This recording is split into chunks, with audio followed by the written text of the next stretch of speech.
मेरे अजीज हमवतनों, नमस्कार। 2025 बस अब तो आ ही गया है, दरवाजे पर दस्तक दे ही रहा है। 2025 में 26 जनवरी को हमारे आइन को नाफिज किए जाने के 75 साल होने जा रहे हैं। हम सभी के लिए बहुत फख्र की बात है। हमारे आइन के मेमारों ने हमें जो आइन सौंपा है वो वक्त की हर कसौटी पर खरा उतरा है। आइन हमारे लिए गाइडिंग लाइट है, हमें रास्ता दिखाने वाला है। ये भारत का आइन ही है जिसकी वजह से मैं आज यहां हूं, आपसे बात कर पा रहा हूं। इस साल 26 नवंबर को यौम आइन से एक साल तक चलने वाली कई एक्टिविटीज शुरू हुई हैं। मुल्क के शहरियों को आइन की विरासत से मुंसलिक करने के लिए constitution75.com नाम से एक खुसूसी वेबसाइट भी बनाई गई है। इसमें आप आइन की तमहीद पढ़कर अपना वीडियो अपलोड कर सकते हैं, अलग अलग जबानों में आइन पढ़ सकते हैं, आइन के बारे में सवाल भी पूछ सकते हैं। मन की बात के सामीन से, स्कूल में पढ़ने वाले बच्चों से, कॉलेज जाने वाले नौजवानों से मेरी अपील है कि इस वेबसाइट पर जरूर जाकर देखें, इसका हिस्सा बनें। साथियों, अगले महीने 13 तारीख से प्रयागराज में महाकुंभ भी होने जा रहा है। इस वक्त संगम के किनारे पर जबरदस्त तैयारियां चल रही हैं। मुझे याद है, अभी कुछ दिन पहले जब मैं प्रयागराज गया था तो हेलीकॉप्टर से पूरा कुंभ का इलाका देखकर दिल खुश हो गया था। इतना वसी अरीज, इतना खूबसूरत और इतना अजीमुशान। साथियों, महाकुंभ की खुसूसियत सिर्फ इसके वसी अरीज होने में ही नहीं है, कुंभ की खुसूसियत इसकी गुनागुनियत में भी है। इस इनकाद में करोड़ों लोग एक साथ जमा होते हैं। लाखों संत, हजारों रिवायात, सैकड़ों तबके, बेशुमार अखाड़े, हर कोई इस इनकाद का हिस्सा बनता है। कहीं कोई भेदभाव नजर नहीं आता, कोई बड़ा नहीं होता, कोई छोटा नहीं होता है। कसरत में वहदत का एक ऐसा मंजर दुनिया में कहीं और देखने को नहीं मिलेगा। इसलिए हमारा कुंभ इत्तेहाद का महाकुंभ भी होता है। इस बार का महाकुंभ भी इत्तेहाद के महाकुंभ के मंत्र को तक़वियत फराहम करेगा।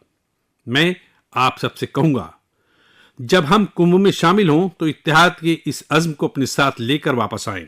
हम मुआशरे में लोगों को बांटने और मुनाफरत के जज्बे को खत्म करने का भी अहद करें।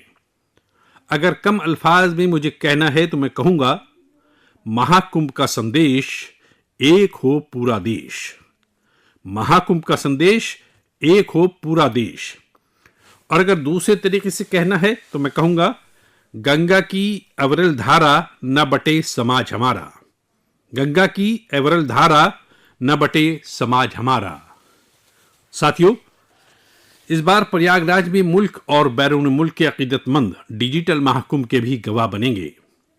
डिजिटल नेविगेशन की मदद से आपको अलग अलग घाट, मंदिर, साधुओं के अखाड़ों तक पहुंचने का रास्ता मिलेगा। यही नेविगेशन सिस्टम आपको पार्किंग तक पहुंचने में भी मदद करेगा। पहली बार कुंभ के इनकाद में एआई चैटबोट का भी इस्तेमाल किया जाएगा। एआई चैटबोट के जरिए 11 भारतीय जबानों में कुंभ से मुतालिक हर तरह की जानकारी हासिल की जा सकेगी। इस चैटबोट से कोई भी टेक्स्ट टाइप करके या बोलकर किसी भी तरह की मदद मांग सकता है। मेले के पूरे इलाके को एआई पावर्ड कैमराज से कवर किया जा रहा है। कुंभ में अगर कोई अपने अजीज या रिश्तेदार से बिछड़ जाएगा तो इन कैमरों से उन्हें तलाश करने में भी मदद मिलेगी। अकीदतमंदों को digital lost and found centre की सहूलत भी मिलेगी। अकीदतमंदों को mobile, government approved tour package, ठहरने की जगह और होम स्टे के बारे में भी जानकारी दी जाएगी। आप भी महाकुंभ जाएं तो इन सहूलियात से फायदा हासिल करें और हैशटैग एकता का महाकुंभ के साथ अपनी सेल्फी जरूर अपलोड करिएगा। साथियों, मन की बात यानी MKB में अब बात KTB की। जो बड़े बुजुर्ग हैं उनमें से बहुत से लोगों को KTB के बारे में मालूम नहीं होगा, लेकिन जरा बच्चों से पूछिए। KTB उनके दरमियान बहुत ही सुपरहिट है। KTB यानी क्रिश, त्रिश और बाल्टी बॉय। आपको शायद मालूम होगा कि बच्चों की पसंदीदा एनिमेशन सीरीज और उसका नाम है KTB भारत हैं हम। और अब इसका दूसरा सीजन भी आ गया है। ये 3 एनिमेशन कैरेक्टर हमें भारत की जद्दोजहद आज़ादी और उनके सरकर्दा दिलेर मर्द ख्वातीन के बारे में बताते हैं। जिनका ज्यादा चर्चा नहीं होता। हाल ही में इसका सीजन 2 बड़े ही खास अंदाज में international film festival of India Goa में लॉन्च हुआ। सबसे शानदार बात यह है कि सीरीज न सिर्फ भारत की कई जबानों में बल्कि गैर मुल्की जबानों में भी नशर होती है। इसे दूरदर्शन के साथ साथ दीगर OTT प्लेटफॉर्म्स पर भी देखा जा सकता है। साथियों, हमारी एनिमेशन फिल्मों की, रेगुलर फिल्मों की, टीवी सीरियल्स की पॉपुलैरिटी ये दिखाती है कि भारत की क्रिएटिव इंडस्ट्री में कितनी सलाहियत है। ये इंडस्ट्री न सिर्फ मुल्क की तरक्की में बड़ा रोल अदा कर रही है बल्कि हमारी इकोनॉमी को भी नई बुलंदियों पर ले जा रही है। हमारी फिल्म एंड इंटरटेनमेंट इंडस्ट्री बहुत वसी है। मुल्क की कितनी ही जबानों में फिल्में बनती हैं, क्रिएटिव कंटेंट बनता है। मैं अपनी फिल्म और इंटरटेनमेंट इंडस्ट्री को इसलिए भी मुबारकबाद देता हूं कि उसने एक भारत श्रेष्ठ भारत के जज्बे को मजबूत बनाया है। साथियों, साल 2024 में हम फिल्मी दुनिया की कई अजीम हस्तियों की 100वीं जयंती मना रहे हैं। इन अजीम शख्सियात ने भारतीय सिनेमा को आलमी सतह पर पहचान दिलाई। राज कपूर जी ने फिल्मों के जरिए दुनिया को भारत की सॉफ्ट पावर से मुतारिफ करवाया। रफी साहब की आवाज में वो जादू था जो हर दिल को छू लेता था। उनकी आवाज बेमिसाल थी। भक्ति गीत हो या रोमांटिक सॉन्ग्स, दर्द भरे नगमे हो, हर इमोशन को उन्होंने अपनी आवाज से एक दिलकश कुव्वत बख्शी। एक फनकार के तौर पर उनकी अजीम शख्सियत का अंदाजा इसी से लगाया जा सकता है कि आज भी नौजवान नस्ल उनके नगमों को उतनी ही शिद्दत से सुनती है। यही तो है टाइमलेस आर्ट की पहचान। अक्किनेनी नागेश्वर राव गारू ने तेलुगु सिनेमा को नई बुलंदियों तक पहुंचाया है। उनकी फिल्मों ने भारतीय रिवायात और अक़दार को बखूबी पेश किया। तपन सिन्हा जी की फिल्मों ने माशरे को एक नया नजरिया दिया। उनकी फिल्मों में समाजी बेदारी और कौमी इत्तेहाद का पैगाम होता था। हमारी पूरी फिल्म इंडस्ट्री के लिए इन हस्तियों की जिंदगी एक तरगीब की मानिंद है। साथियों, मैं आपको एक और खुशखबरी देना चाहता हूं। भारत की क्रिएटिव टैलेंट को दुनिया के सामने रखने का एक बहुत बड़ा मौका आ रहा है। अगले साल हमारे मुल्क में पहली बार world audio visual entertainment summit यानी वेव समिट का इनकाद होने वाला है। आप सभी ने दाऊस के बारे में सुना होगा, जहां दुनिया के इक़्तिसादियात के माहिरीन जमा होते हैं। उसी तरह वेब समिट में दुनिया भर के मीडिया और इंटरटेनमेंट इंडस्ट्री के सरकर्दा लोग, क्रिएटिव वर्ल्ड के अफराद भारत आएंगे। यह समिट भारत को ग्लोबल कंटेंट क्रिएशन का हब बनाने की समत एक अहम कदम है। मुझे बताते हुए फख्र हो रहा है कि समिट की तैयारी में हमारे मुल्क के यंग क्रिएटर्स भी पूरे जोश खरोश के साथ शामिल हो रहे हैं। जब हम $5 ट्रिलियन इकोनॉमी की समत बढ़ रहे हैं, तब हमारी क्रिएटर इकोनॉमी एक नई एनर्जी ला रही है। मैं भारत की पूरी इंटरटेनमेंट और क्रिएटिव इंडस्ट्री से अपील करूंगा, ख्वाह आप यंग क्रिएटर हों या एस्टैब्लिश आर्टिस्ट, बॉलीवुड से वाबस्ता हों या रीजनल सिनेमा से, टीवी इंडस्ट्री के प्रोफेशनल हों या एनिमेशन के एक्सपर्ट, गेमिंग से वाबस्ता हों या इंटरटेनमेंट टेक्नोलॉजी के इनोवेटर, आप सभी वेब समिट का हिस्सा बने। मेरे अजीज हमवतनों, आप सभी जानते हैं कि भारतीय सकाफत की रोशनी आज कैसे दुनिया के गोशे गोशे में फैल रही है। आज मैं आपको 3 बर्रे आज़मों से ऐसी कोशिशों के बारे में बताऊंगा जो हमारी सकाफती विरासत के आलमी सतह पर तौसीक़ की गवाह है। ये सभी एक दूसरे से मीलों दूर हैं, लेकिन भारत को जानने और हमारी सकाफत से सीखने की इनकी ख्वाहिश एक जैसी है। साथियों, पेंटिंग्स दुनिया की जितनी रंगों से भरी होती है उतनी ही खूबसूरत भी होती है। आप में से जो लोग टीवी के जरिए मन की बात सुन रहे हैं, वो भी कुछ पेंटिंग्स टीवी पर देख भी सकते हैं। इन पेंटिंग्स में हमारे देवी देवता, रक्स का आर्ट और अजीम हस्तियों को देखकर आपको बहुत अच्छा लगेगा। इनमें आपको भारत में पाए जाने वाले हैवानात और निबातात से लेकर और भी बहुत कुछ देखने को मिलेगा। इनमें ताजमहल की एक शानदार पेंटिंग भी शामिल है, जिसे 13 साल की एक बच्ची ने बनाया है। आपको ये जानकर हैरानी होगी कि इस दिव्यांग बच्ची ने अपने मुंह से इस पेंटिंग को तैयार किया है। सबसे दिलचस्प ये है कि इन पेंटिंग्स को बनाने वाले भारत के नहीं बल्कि इजिप्ट के स्टूडेंट्स हैं, वहाँ के तलबा हैं। कुछ ही हफ्ते पहले इजिप्ट के तकरीबन 23,000 स्टूडेंट्स ने एक पेंटिंग मुकाबले में हिस्सा लिया था। वहाँ उन्हें भारत की सकाफत और दोनों मुल्कों के तारीखी ताल्लुकात को बताने वाली पेंटिंग तैयार करना थी। मैं इस मुकाबले में हिस्सा लेने वाले सभी नौजवानों की तारीफ करता हूं। उनकी क्रिएटिविटी की जितनी भी सताइश की जाए वो कम है। साथियों, जनूबी अमेरिका का एक मुल्क है पैराग्वे। वहां रहने वाले भारतीय अफराद की तादाद 1000 से ज्यादा नहीं होगी। पैराग्वे में एक मुनफरिद नौयत की कोशिश हो रही है। वहां भारतीय सिफारत खाने में Erika Huber free Ayurveda consultation देती हैं। आयुर्वेद की सलाह लेने के लिए आज उनके पास मकामी लोग भी बड़ी तादाद में पहुंच रहे हैं। एरिका ह्यूबर ने ख्वाह इंजीनियरिंग की पढ़ाई की हो, लेकिन उनका दिल तो आयुर्वेद में ही बसता है। उन्होंने आयुर्वेद से वाबस्ता कोर्सेज किए और वक्त के साथ उनको इस शोबे में महारत हासिल होती गई। साथियों, यह हमारे लिए बहुत फख्र की बात है कि दुनिया की सबसे कदीम जबान तमिल है और हर हिंदुस्तानी को इस पर फख्र है। दुनिया भर के मुल्कों में इसे सीखने वालों की तादाद लगातार बढ़ रही है। पिछले महीने के आखिर में फिजी में भारत सरकार के इश्तराक से तमिल टीचिंग प्रोग्राम शुरू हुआ। गुज़िश्ता 80 साल में यह पहला मौका है कि जब फिजी में तमिल के ट्रेन टीचर्स इस जबान को सिखा रहे हैं। मुझे जानकर अच्छा लगा कि आज फिजी के स्टूडेंट्स तमिल जबान और सकाफत को सीखने में काफी दिलचस्पी ले रहे हैं। साथियों, ये वाकयात सिर्फ कामयाबी की दास्तान नहीं है, ये हमारी सकाफती विरासत की भी दास्तान है। ये मिसाल हमें फख्र से सरशार कर देती है। आर्ट से आयुर्वेद तक और लैंग्वेज से लेकर म्यूजिक तक भारत में इतना कुछ है जो दुनिया में अपना नक्श छोड़ रहा है। साथियों, सर्दी के इस मौसम में मुल्क भर से खेल और फिटनेस को लेकर कई एक्टिविटीज हो रही हैं। मुझे खुशी है कि लोग फिटनेस को अपने रोजाना के मामूल का हिस्सा बना रहे हैं। कश्मीर में स्कीइंग से लेकर गुजरात में पतंगबाजी तक हर तरफ खेल का जोश जज्बा देखने को मिल रहा है। हैशटैग संडे ऑन साइकिल और हैशटैग साइकिलिंग ट्यूजडे जैसी मुहिम से साइकिलिंग को फरोग मिल रहा है। साथियों, अब मैं आपको एक ऐसी अनोखी बात बताना चाहता हूं जो हमारे मुल्क में होने वाली तब्दीली और नौजवान साथियों के जोश और जज्बे की अलामत है। क्या आप जानते हैं कि हमारे बस्तर में एक मुनफरिद ओलंपिक शुरू हुआ है?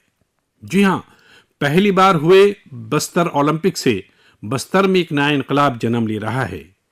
मेरे लिए बहुत ही खुशी की बात है कि बस्तर ओलंपिक का ख्वाब पूरा हुआ है। आपको भी जानकर अच्छा लगेगा कि ये उस इलाके में हो रहा है जो कभी मां नवाजों के तशद्दुद का गवाह रहा है। बस्तर ओलंपिक का नारा है जंगली भैंसा और पहाड़ी मैना। इसमें बस्तर की शानदार सकाफत की झलक नजर आती है। इस बस्तर खेल महाकुंभ का असल मंत्र है करसाए ता बस्तर, बरसाए ता बस्तर, यानी खेलेगा बस्तर, जीतेगा बस्तर। पहली बार में बस्तर ओलंपिक में 7 जिलों के 1,65,000 खिलाड़ियों ने हिस्सा लिया है। ये सिर्फ एदाद शुमार नहीं है, ये हमारे नौजवानों के अज़्म की एक अहम दास्तान भी है।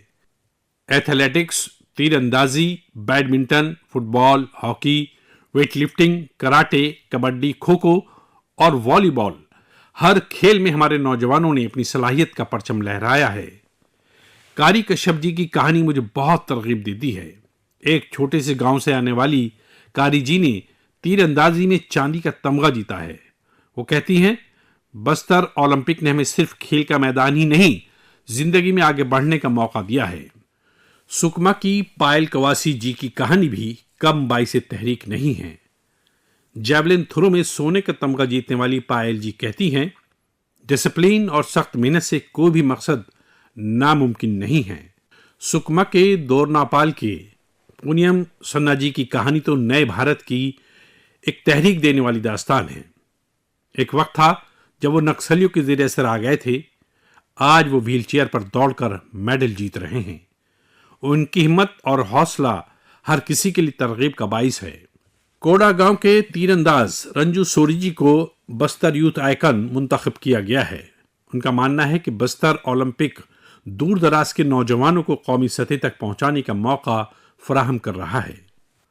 साथियों, बस्तर ओलंपिक सिर्फ खेलों का इनकाद नहीं है, ये एक ऐसा प्लेटफॉर्म है जहां तरक्की और खेल का संगम हो रहा है, जहां हमारे नौजवान अपनी सलाहियत को निखार रहे हैं और एक नए भारत की तामीर कर रहे हैं। मैं आप सभी से अपील करता हूं, अपने इलाके में ऐसे खेल मुकाबलों की हौसला अफजाई करें। हैशटैग खेलेगा भारत जीतेगा भारत के साथ अपने इलाके के होनहार खिलाड़ियों की कामयाब दास्तान शेयर करें। मकामी खिलाड़ियों को आगे बढ़ने का मौका दें। याद रखिए, खेल से न सिर्फ जिस्मानी नशोनुमा होती है, बल्कि ये स्पोर्ट्समैन स्पिरिट से मुआशरे को जोड़ने का भी एक मजबूत वसीला है। तो खूब खेलिए, खूब खेलिए। मेरे अजीज हमवतनों, भारत की दो बड़ी कामयाबियां आज दुनिया की तवज्जो अपनी जानिब मबजूल कर रही हैं। उन्हें सुनकर आपको भी फख्र का एहसास होगा। ये दोनों कामयाबियां सेहत के शोबे में मिली हैं। पहली कामयाबी मिली है मलेरिया से लड़ाई में। मलेरिया की बीमारी 4000 साल से इंसानियत के लिए एक बड़ा चैलेंज रही है।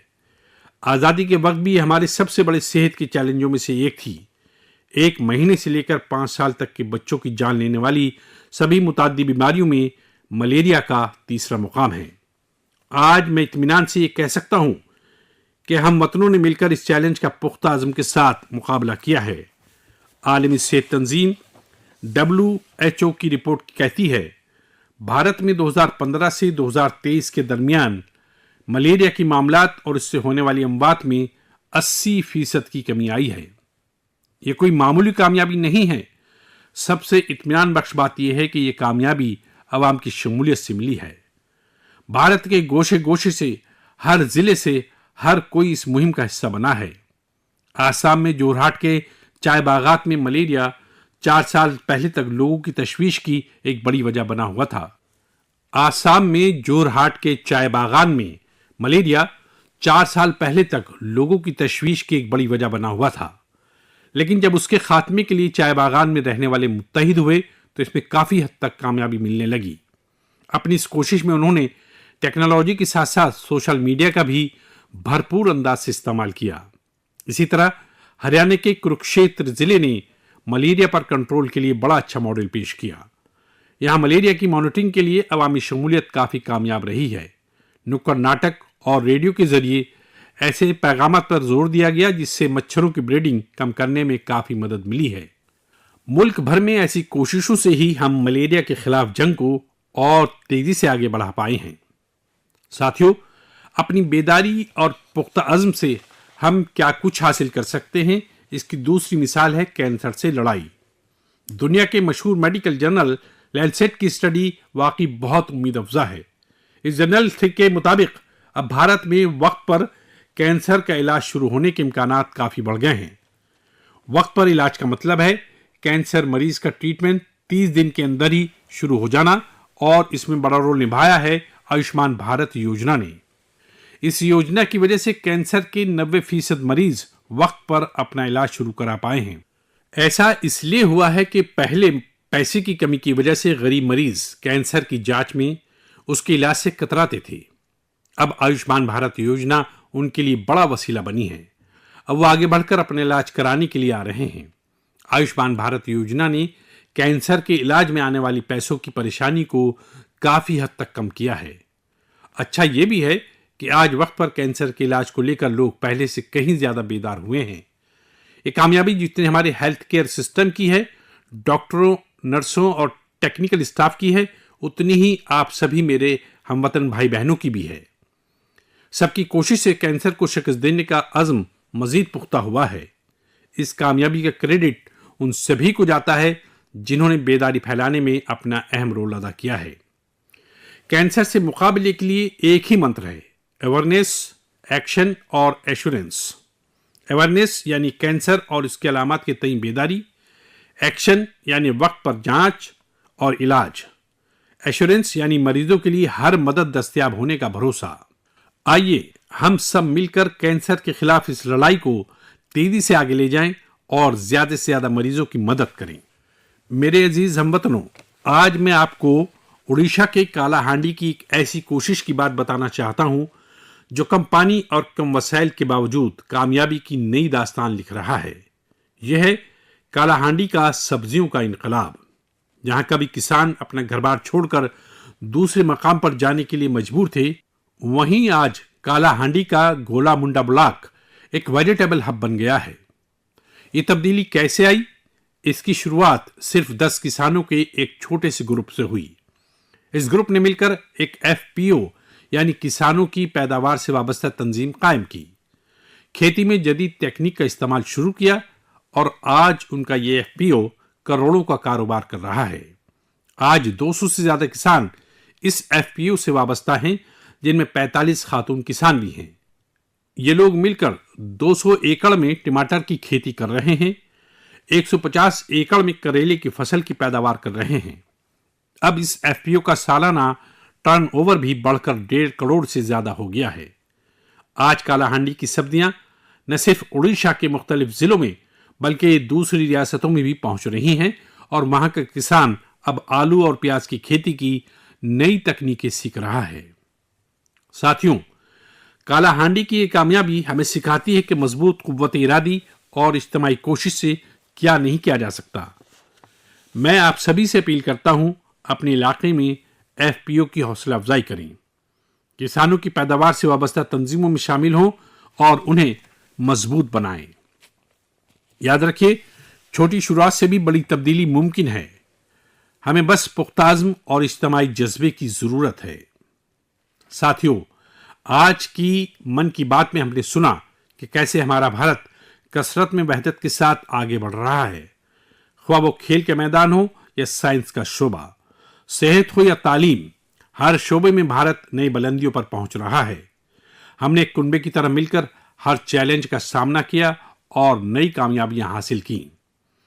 2014 से शुरू हुए मन की बात के 116 एपिसोड में मैंने देखा है कि मन की बात मुल्क की इज्तिमाई ताकत की एक जिंदा जावेद दस्तावेज बन गया है। आप सभी ने इस प्रोग्राम को अपनाया, अपना बनाया। हर महीने आपने अपने ख्यालात और कोशिशों से वाकिफ कराया। कभी किसी यंग इनोवेटर के आइडिया ने मुतासिर किया तो कभी किसी बेटी की अचीवमेंट ने शान बढ़ाई। ये आप सभी की शमूलियत है जो मुल्क के गोशे गोशे से पॉजिटिव एनर्जी को एक साथ लाती है। मन की बात इसी पॉजिटिव एनर्जी के एम्प्लीफिकेशन का प्लेटफॉर्म बन गया है और अब 2025 दस्तक दे रहा है। आने वाले साल में मन की बात के जरिए हम और भी इंस्पायरिंग कोशिशों का तस्करा करेंगे। मुझे यकीन है कि हम वतनों की पॉजिटिव सोच और इनोवेशन के जज्बे से भारत नई बुलंदियों पर पहुंचेगा। आप अपनी आसपास के यूनिक कोशिशों को हैशटैग मन की बात के साथ शेयर करते रहिए। मैं जानता हूं कि अगले साल की हर मन की बात में हमारे पास एक दूसरे से शेयर करने के लिए बहुत कुछ होगा। आप सभी को 2025 की बहुत बहुत मुबारकबाद। सेहतमंद रहें, खुश रहें। फिट इंडिया मूवमेंट में आप भी शामिल हो जाइए। खुद को भी फिट रखिए, जिंदगी में तरक्की करते रहिए। बहुत बहुत शुक्रिया।